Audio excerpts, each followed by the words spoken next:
welcome to Barbie's Place, so we could just chat it up. I'm back, like I told you in my previous video. So a lot has happened. Let's see. First, I've moved from Hawaii and I've relocated. I was previously married for 10 plus years, and now I'm not, which I'm excited about.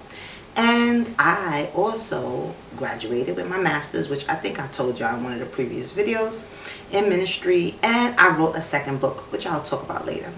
But my transition has been pleasant. It has been kind to me. It's exciting to start my new life.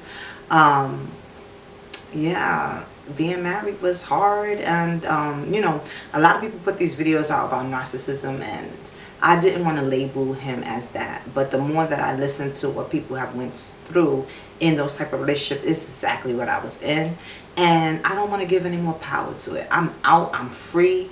I made the right decision to be divorced, and I'm excited about being divorced. I actually feel like I never was married. And I was always trying to figure out what was the problem, what was going on, and trying to fix something that wasn't fixable. And so I finally made the decision, with the help of my kids, to go. Because it was like, Mom, it's time to go. And I was like, I agree. So I am free, people, and I am happy, and I am okay.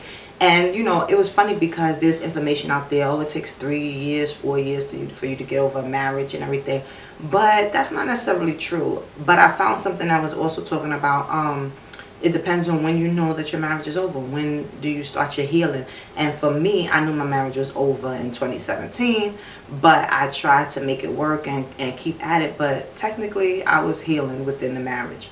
I went through my grieving process in the marriage, because you do get to a point where you know your marriage is dead, or your idea of marriage is dead. And you kind of, when you realize that, then you can actually grieve, you can actually deal with the process. And I did all of that within the marriage.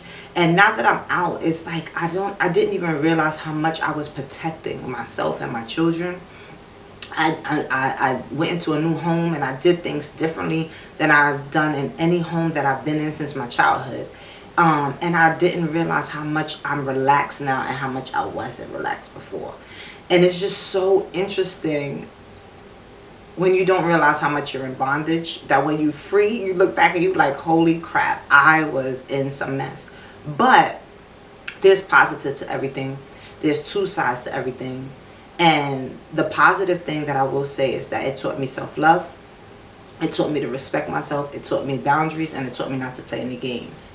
Yes, it takes two to stay in a marriage, but that crap that they tell you it takes two to save it, that is not true. Because if one person doesn't want it, they don't want it, and that's that. But it does take two people to stay. But what's your reason for staying? Why are you staying? What's going on that you're allowing a dead situation to keep you there? And even if you got married before God and it says to death do us part, what is the definition of death? Is it physically dying? Is it the death of the marriage because there's nothing to revive it? Not counseling, not talking, not arguing, whatever your way of fixing it is. And that is what most people need to understand. If something is dead, it doesn't have to be a physical death. It can be a spiritual death. It can be a death of a connection. And in my case, it was all of the above, because it never got off the ground in the first place. But I'm here to tell you, I survived it. I'm okay. And I am happy to be free.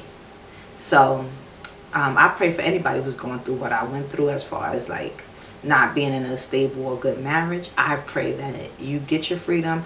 I pray that if you could work it out, you can, because I actually believe in marriage, and if I feel like if you could save your marriage, save it. But in my case, that wasn't it, and I'm okay.